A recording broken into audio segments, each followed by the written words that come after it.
Welcome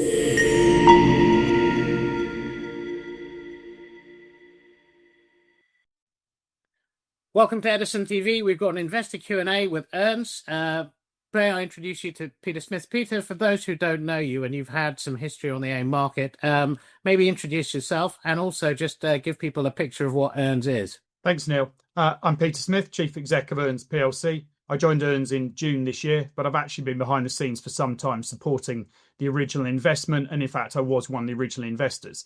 I'm probably best known from my time at SureServe, a previously AIM-listed business focused on compliance and energy services, primarily in the social housing sector.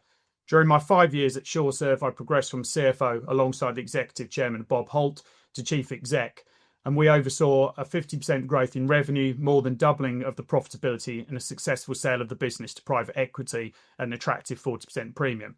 Prior to my time at SureServe, I've been around the broad blue-collar services space for a long time as an FD and CFO with well-known groups such as British Gas and Mighty. In terms of Earnz, we're very much operating in the energy services, another AIM-listed business, and we're undertaking a buy and build strategy. We've already had a successful start to that with 3 acquisitions: Cosgrove Drew, primarily operating in the southwest, providing best-in-class mechanical engineering services; Southwest Heating Services, who fit boilers across the Plymouth and surrounding area for major insurers; and our most recent addition is A&D Carbon Solutions, based in Swansea in South Wales, who are helping home owners to invest in smarter, more efficient homes and increasingly branching out into the commercial and industrial opportunities. Before we get into the results you've just reported, in 60 seconds, what's your elevator pitch to investors? Yeah, it's a good question. I mean, we're building an energy services platform designed for scale, sustainability and investor confidence. We're focused on acquiring and scaling those high impact businesses across that broad energy services sector. Our model's designed to integrate key government initiatives, whether that be the Social Housing Decarbonisation Fund, the Energy Company Obligation, the Great British Insulation Scheme, or the Warm Homes Local Grant. We're trying to unlock long-term value in both public and private markets.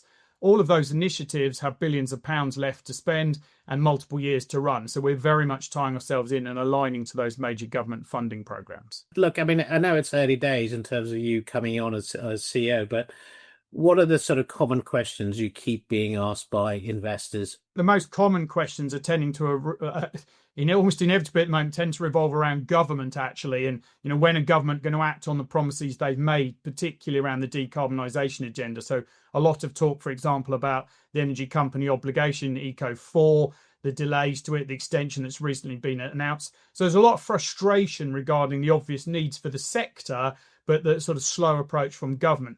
So that's, I think what that's done for us is, while government continues to perhaps drag its feet, we're looking at complementary opportunities for our existing businesses, and likewise, we're broadening our horizons in terms of potential acquisitions. So I think that's the kind of broader agenda. The other set of questions tend to be more personal, given perhaps the calibre of the board. So at a personal level, the board are often asked why get involved in a buy and build, given our respective careers in much larger organisations.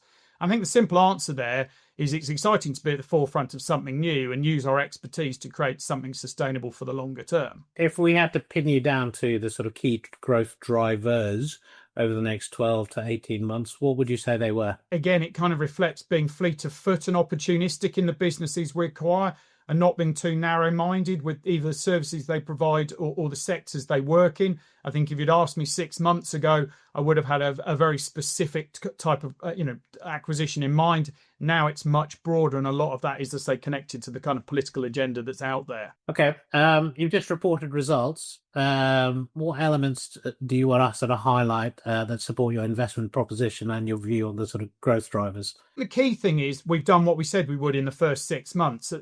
We've just taken on board that the third acquisition, but that's not actually that was in July. So the first 6 months only really reflect 2 businesses in the setup of PLC. We've done what we said we would, both in terms of revenue and profitability, and indeed a little bit more.